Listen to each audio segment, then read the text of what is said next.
Where do you see future prospects? Could the future of Saudi investments possibly be in China? Where would you place your bets? Saudi Arabia will continue to be our anchor market. As you know, we are responsible basically for a large part of the greenification of the country. The country has set an ambition to be 50-50 natural gas and renewables by 2030. That's very soon. That implies building 60 gigawatt or more of capacity. We're responsible for 70% of that. We will continue to look at opportunities in desalination, in flexible generation, in green hydrogen in the region, of course. But we also believe that we can contribute significantly to the goal of the government to retain 13% of the global supply of energy. Today it comes from fossil fuel. In the future it will be from renewable energy, from green water, from green fuels. You were talking about, expanding on the green energy field, but are you expecting any kind of slowdown on projects because of lower oil prices and, a generally slower market this year?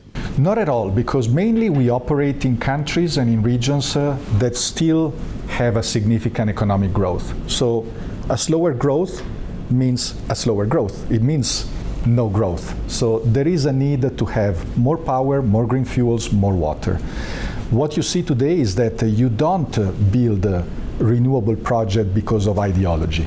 You build renewable projects because they're the fastest to come to fruition and they're the cheapest source of energy.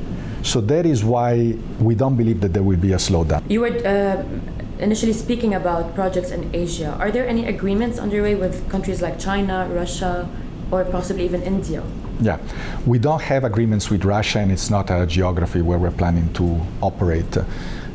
India is a country that we have considered, but we are not yet actively exploring. In China, I think that where I would focus on is the strong relationship that we have historically. In our history, we have awarded something like $30 billion of contracts to our Chinese partner. You can appreciate that in the industry for renewables, for wind turbines, for solar panel, inverters, all that technology today comes from China. So it's natural that being in this industry, the relationship is very strong. Chinese companies are also investors in some of our projects. They have invested about $10 billion in our project. So the relationship is very strong, and we plan to further expand it with the research and development that we can do together, both in Saudi but also in China potentially. Are you planning to expand? Do you have any new markets in the pipeline, possibly even new energy fields that you're planning to expand on?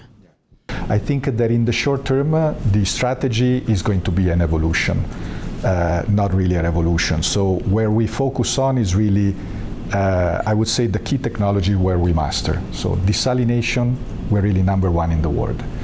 Green hydrogen, green ammonia, we're the first mover. With the NEOM project, together with our products and NEOM, we have launched the first industrial scale project for export in the world, which, by the way, was recognized by several financing institutions as we closed the project financing. So we collected roughly above $6 billion of financing that demonstrates how good the project is, both from a technical standpoint to achieve the lowest cost of production, but also contractual standpoint to make sure that everything comes together and the project is bankable. And certainly we will continue to do renewables and flexible generation. The one area that potentially we will explore in terms of technology is waste to energy here in the region, so not outside the region. We're starting to study basically the market potential and basically the space that we can occupy. Right. And in terms of region, as I mentioned, we will continue to focus on these developing economies from Morocco, basically Africa, all the way to the Far East, Central Asia and the Gulf, where basically the model that we operate, which is the independent power producer, is most established, and our relationships are stronger. Mr. Marco, the new CEO of Aqua Power, thank you so much for being with me on this interview today. Thank you.